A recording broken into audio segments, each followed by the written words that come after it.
dan Bisnis Universitas Sarawak Buana, Bandung.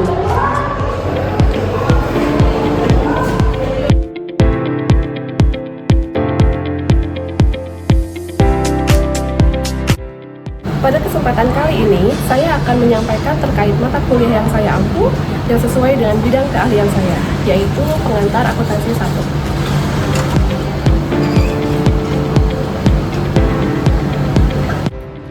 Mata kuliah ini ditujukan untuk mahasiswa prodi akuntansi semester 1 dengan bobot 3 SKS dan total 16 kali pertemuan.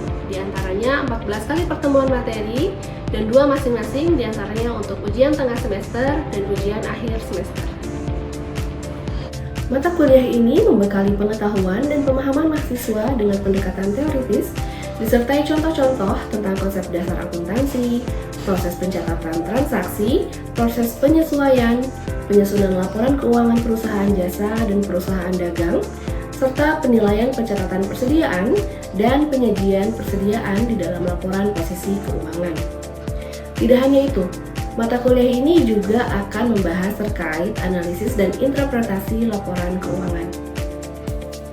Adapun capaian pembelajaran lulusan atau CPL Prodi pada mata kuliah ini telah tertuang di dalam RPS dan telah divalidasi oleh koordinator mata kuliah dan oleh ketua Prodi. Capaian pembelajaran mata kuliah yang diharapkan antara lain CPMK 1, mahasiswa mampu menganalisis prinsip dasar akuntansi dan etika dalam akuntansi. CPMK 2, mahasiswa mampu mengimplementasikan persamaan dasar ke dalam proses pencatatan akuntansi pada perusahaan jasa dan dagang. CPMK 3, mahasiswa mampu mengimplementasikan siklus akuntansi secara lengkap ke dalam penyusunan laporan keuangan perusahaan jasa dan dagang. CPMK 4, mahasiswa mampu menerapkan pencatatan persediaan untuk disajikan dalam laporan keuangan pada perusahaan dagang. CPMK 5, mahasiswa mampu menyusun laporan keuangan berdasarkan siklus akuntansi perusahaan jasa dan dagang.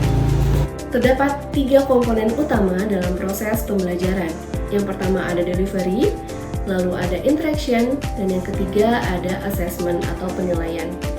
Untuk delivery, saya memberikan materi dan RPS di awal perkuliahan agar mahasiswa dapat mendapatkan gambaran terkait pembelajaran selama 1 semester ke depan.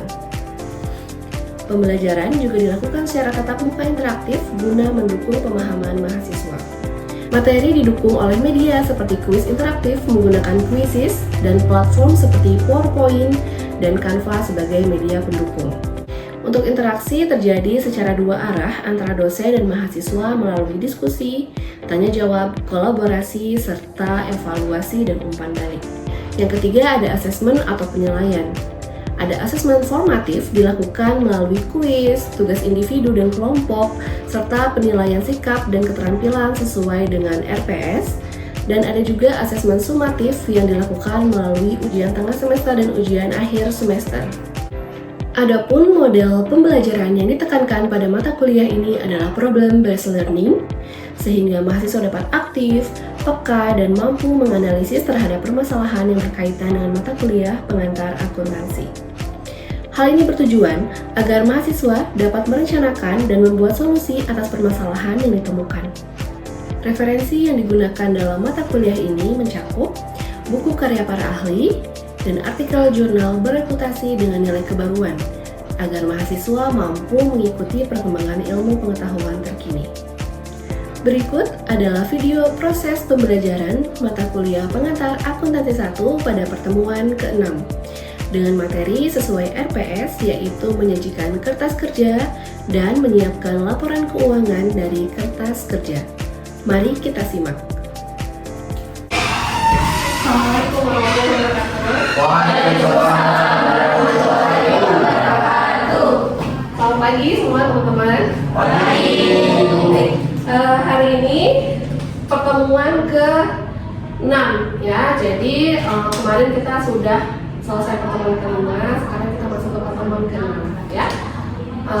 Sebelum kita mulai perkuliahan, kita berdoa dulu sesuai kepercayaan masing-masing ya. Silakan berdoa dimulai. Berdoa selesai. Ya.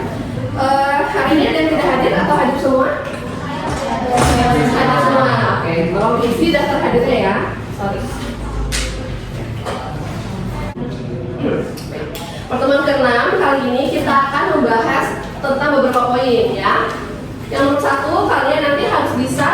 menjelaskan arus informasi akuntansi dari daftar saldo yang kemarin belum disesuaikan, ya.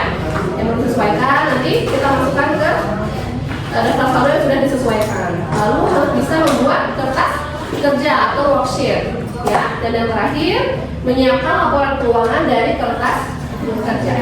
Paham sampai sini ya? Jadi kurang lebih 3 poin ini yang harus kita kuasai hari ini. Oke, kita lanjutkan saja ke pertemuan yang dari kemarin. Nah, kemarin kita kan sudah sampai membuat jurnal penyesuaian ya. Ini ya, ini yang masih selalu sebelum penyesuaian.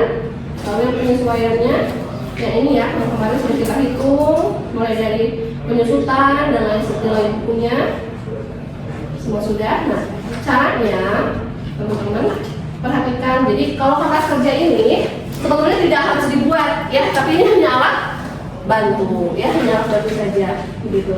Tapi masih ada yang ingat nggak kemarin waktu kita terkait dengan penyesuaian minggu lalu, ada yang masih ingat nggak materinya? Supaya kita refresh dulu deh ya sama materi minggu lalu.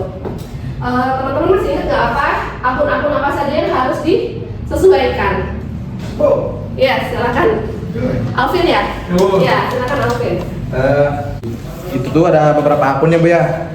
Yang pertama itu ada beban dibayar di muka, terus ada pendapatan diterima di muka, beban yang masih harus dibayar, sama pendapatan yang masih harus diterima.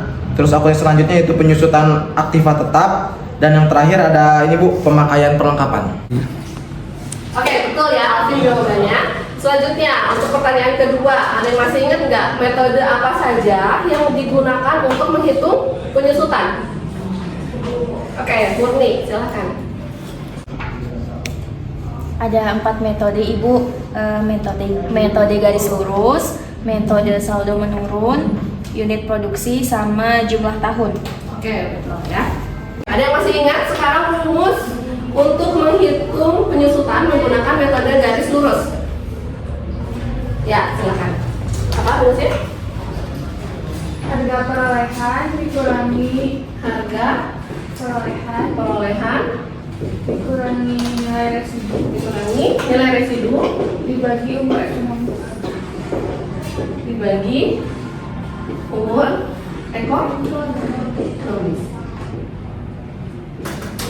Oke ya. Setuju yang lain? Setuju. Betul ya. Jadi ini cara untuk menghitung penyusutan menggunakan metode garis lurus. Akan ada beberapa metode yang digunakan ya, tapi yang paling sering memang menggunakan metode garis lurus ini ya. Oke, bagus. Kalau gitu kita sudah siap masuk ke pertemuan selanjutnya ya, tentang membuat kertas kerja atau worksheet. Nah, teman-teman di sini harus fokus ya, karena ini penting untuk menyiapkan laporan keuangan. Kalian harus bisa membuat kertas kerja ini. Teman-teman, kalau fokus ke sini, ini yang dinamakan dengan kertas kerja atau worksheet ya. Nah, kemarin kalian kan sudah bikin tuh neraca saldo jurnal umum yang belum disesuaikan ya. Nah, dari akun-akun kas sampai ke perlengkapan itu kalian tinggal pindahin ke sini. Angkanya berapa? Misalnya kas 25 juta di debit gitu. Jangan sampai salah posisinya ya. Kalau debit ya debit, kalau kredit ya kredit gitu.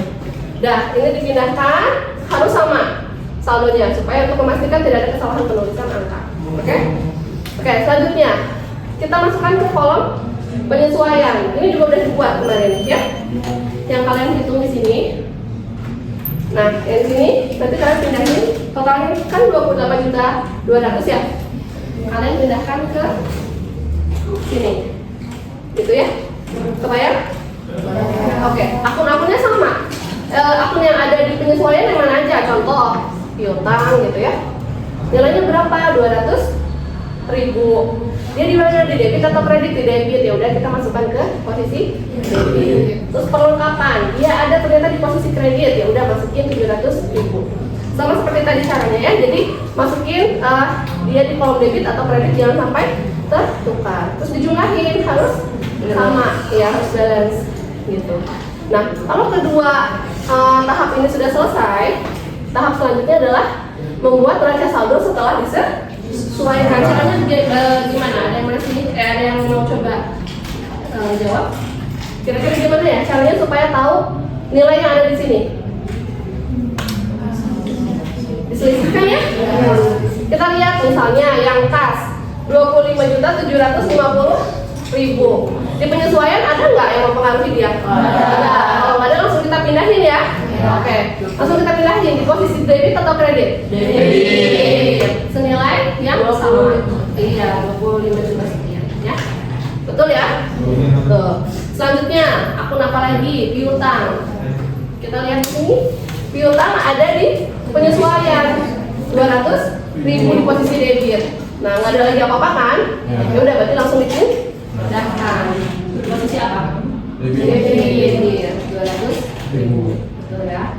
Selanjutnya, perlengkapan.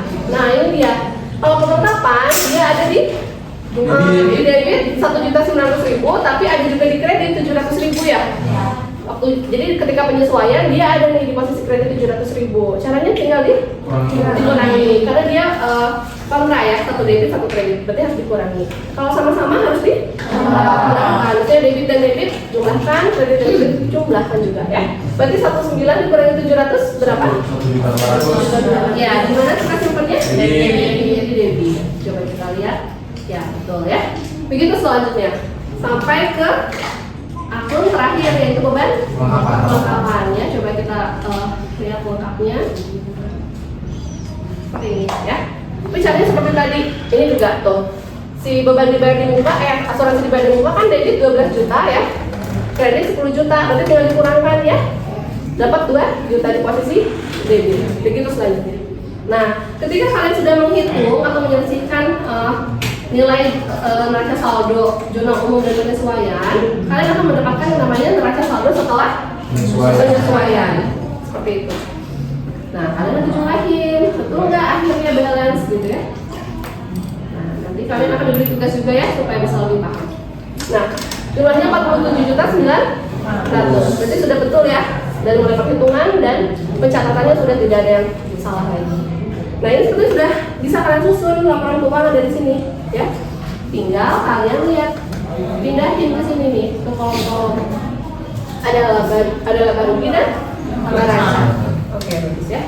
Nah, selanjutnya apa aja akun-akun yang ada dimasuk ke laba rugi? Masih ingat? Pendapatan dan beban. Betul, pendapatan dan beban ya. Berarti artinya kita lihat nih pendapatan ada yang mana aja. Nah, ini ya pendapatan jasa ya. Terus beban-beban ya. Nah, berarti ini kita akan masukkan ke laba rugi, kita pindahkan ya, kita lengkapi. Coba dilihat. Nah, ini ya. Atau biar jelas kita coba hide yang ini supaya teman-teman bisa melihat langsung. Nah, gitu ya. Akun-akun yang ada di laba rugi itu ini ternyata pendapatan dan beban. Berarti kalian pindahin semua, nggak usah dihitung lagi ya. Angka yang sudah ada langsung aja dipindahkan. Tapi posisi debit kreditnya harus tepat ya. Dipindahkan lalu nanti kalau ini diselisihkan memang harus beda ya. Jangan balance kiri kanan. Kalau balance artinya kalian BFP nihil ya, nggak untung nggak rugi, betul kan? Ya. Kalau ini ternyata dia kreditnya atau pendapatannya 26 juta, bebannya 15 juta, dia berarti untung apa rugi? Untung ya, karena dia pendapatannya lebih besar daripada beban, betul ya? Jadi untungnya 11 juta. Oke, betul. Nah, sekarang kita pindahkan ke akun-akun yang ada di neraca atau laporan posisi keuangan. Apa aja berarti? Sisanya ya, sisanya tinggal kita pindahkan, yaitu kas, piutang dan lain sebagainya, gitu ya. Nah, ini kita pindahin, nggak usah dihitung, langsung aja dipindahin. Debit kreditnya jangan salah. Kita totalkan. Nah, yang paling penting adalah selisih antara kedua laporan ini harus sama. Ini sama nggak 11 juta? Sama. Nanti dari perhitungan dan dari pencatatan sudah tepat, ya, sudah tidak ada kesalahan. Begitu. Udah selesai, kalian cara membuat kertas kerjanya, tinggal kalian susun ke laporan keuangan ya. Caranya tinggal kalian lihat seperti ini. Nah, ini dia. Yang pertama kita buat adalah laporan laba rugi ya. Sebagai pengetahuan saja, untuk laporan keuangan itu kan ada 5 totalnya ya. 1, laporan laba rugi. Kedua, laporan perubahan atau modal. 3, laporan posisi keuangan atau dulu neraca sebetulnya ya. Yang keempat adalah laporan arus khas, dan yang kelima adalah CALK atau catatan atas laporan keuangan. Itu nanti akan kita bahas di mata kuliah selanjutnya setelah ini. Tapi yang akan kita bahas sampai hari ini adalah sampai 3 laporan aja. 1 laporan laba rugi, 2 perubahan modal, ketiga laporan posisi keuangan atau neraca. Ya, oke. Nah, pertama kita akan buat laporan laba rugi. Tinggal kita pindahkan dari sini, dari tabel yang ini, ya. Makanya kenapa si worksheet itu disebut dengan alat bantu, karena supaya kalian mudah cara membuat laporan keuangannya. Tinggal kalian pindahin aja, disusun nama perusahaannya apa, di situ salon cantik, lalu judulnya apa, laporan laba rugi per tanggal berapa, gitu ya. Tinggal dimasukkan pendapatan, ada apa saja, pendapatan jasa, pendapatan sewa di sini nggak ada, berarti 0. Total pendapatannya 26.600. Dikurangi dengan semua beban-beban yang ada di periode itu ya. Ada beban gaji, perlengkapan dan selanjutnya. Kalian nanti totalkan berapa bebannya, diselisihkan ya. Pendapatan diselisihkan dengan beban. Totalnya 11 juta laba. Selanjutnya apa hubungannya dengan laporan keuangan selanjutnya nih? Nah, ada laporan ekuitas per pemilik gitu ya. Pertama kita tulis modal Dian itu berarti pemiliknya ya, nama pemilik salonnya. Dia investasi pada 1 Januari 2023 senilai 10 juta yang kemarin ya. Lalu laba Desember 11 juta dari mana? Dari sini ya. Tinggal kita pindahin. Makanya kalau kita salah membuat laporan keuangan yang pertama, ke bawah-bawahnya akan salah karena mereka saling bersangkutan, berkesinambungan gitu ya. Berarti labanya kita masukkan 11 juta. Berarti tinggal dijumlahkan ya. 10 juta tambah 11 juta sama dengan 21 juta. Nah, dikurangi apa? Kemarin pribadian mengambil 150.000 ya untuk kepentingan pribadi. Berarti dikurangi 150.000, maka totalnya kenaikan ekuitas pemilik per tahun ini adalah 21 juta dikurangi 150.000, yaitu 20.850.000. Paham sampai situ? Paham. Kita lanjutkan ke laporan keuangan yang terakhir ya untuk hari ini, yaitu membuat laporan posisi keuangan. Nah ini sama, kasih judul, kasih nama, lalu kasih tahun dan tanggal ya. Ada posisi aktiva dan pasiva ya. Ini aktivanya aset, pasifanya liabilitas dan ekuitas. Ini sama yang tadi di neraca tuh, kita masukin aset ada kas, piutang, perlengkapan dan lain sebagainya sampai ke akumulasi. Kalau akumulasi itu dia mengurangi ya, mengurangi si aset tetapnya. Berarti kita jumlahkan berapa total aktifanya? 31.550 juta. Kita jumlahkan ya, jadi aset lancar sama aktiva tetap dijumlahkan dapat angka 31.550. Sekarang sisi pasifanya, liabilitasnya, utang lancar, ada apa aja? Utang gaji sama utang sama pendapatan dari mana? Ya, total liabilitasnya 10.700.000 dan ditambahkan dengan modal yang tadi. Dari mana modal? Dari atas ini. Ya, dari laporan ini. Makanya saling nyambung kan? Jadi jangan sampai salah ya. Nanti dia masuk ke sini. Modal Dian per tahun ini 20.850.000. Tinggal jumlahkan sisi aktiva dan pasiva. Aktivanya 31.550.000, ternyata pasifanya sama. 31.550.000. Sudah balance ya? Sudah, berarti sudah sampai dipastikan tidak ada kesalahannya, tapi jangan lupa untuk di cross check ulang. Oke? Paham sampai sini? Ada yang mau ditanyakan dulu? Tidak ada? Oke. Teman-teman, materinya sudah selesai sampai sini, sampai membuat laporan keuangan. Selanjutnya untuk semakin meyakinkan saya bahwa kalian sudah paham dengan materi hari ini, kita coba isi kuisis ya. Kuisis yang biasa kita kemarin pernah lakukan ya, pernah buat ya. Login dulu ke kuisisnya masing-masing. Nanti saya akan share kodenya ya. Mulai kuisisnya, teman-teman sudah siap ya? Ya. Ya, kita start.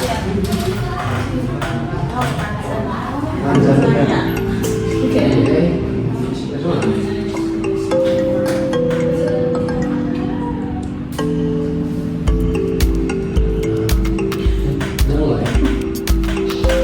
Posisi 1 sekarang masih ditempati sama Murni.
1 sekarang siapa? Iya.